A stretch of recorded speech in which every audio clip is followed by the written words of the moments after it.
আচ্ছা, এই যে স্ক্রিনে যে মিরাজ ভাই ছবিটা দেখতে পারছেন, সবাই তাকে দেশে বিদেশে সবাই তাকে চিনেন, মোটামুটি সবাই চিনেন। যাই হোক, এখন কথা হলো, সে মিরাজ প্রতিবন্ধী, তার হাত নাই, সে চলতে পারে না, সে ফেসবুকে লাইভ করে এবং ফেসবুকে পেজ করে, ভিডিও করে, সোশ্যাল মিডিয়া তার সেখান থেকে ইনকাম হয়। আসসালামু আলাইকুম, সবাই কেমন আছেন? আশা করি সবাই ভালো আছেন। আমিও আপনাদের দোয়ায় ভালো আছি। আমি শামসুন নাহার সুইডেন থেকে বলতে আসি।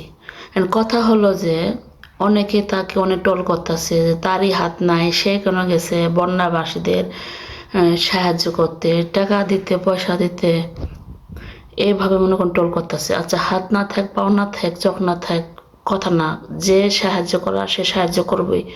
সে যে জায়গা থেকে ইনকাম করুক সে করবই। তাই বলে কি তাকে এত অপমান করা তো ঠিক নেই।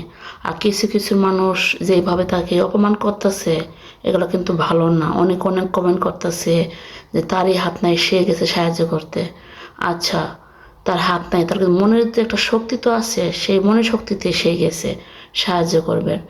কে এমন আছে যে সাহায্য করবে? সে যদি লাইভ করতে যা বা ভিডিও করতে যা, সে উদ্দেশ্য যায় থাকে, তারপরও তো সে গেছে, তারপরও তার জীবনের রিস্ক নিয়ে সে বন্যাবাসীদের সাহায্য করতে গেছে। সেটা কি দোষের কথা? সেটা কিন্তু দোষের কথা না। কিন্তু কিছু মানুষ তাকে নিয়ে ট্রল করতেছে, আসলে এটা ঠিক না। সাহায্য সবাই সবাইকে করতে পারে। অর্থ থাকলে যে সাহায্য করে মানুষ তা না, আর অর্থ না থাকলে যেন সাহায্য করবে না, এটা কোনো কথা না। যার মন আছে সেই সাহায্য করে। তার হাত নাই কিন্তু তার মন আছে, এটি সবচেয়ে বড় কথা। আর তাকে কেউ অবহেলা বা অবনিন্দা করবেন না। কার কখন কি হোক কেউ করতে পারে না। সে প্রতিবন্ধী বলে তাকে এত অপমান, এটা কিন্তু ঠিক নেই। আমি এই জিনিসটি অনেক হেড করি।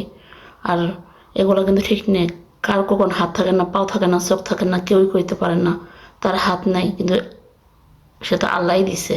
তো সবাই ভালো থাকবেন। আর প্রতিবন্ধী হিসেবে মানুষকে অত ভালো করবেন না। আসসালামু আলাইকুম।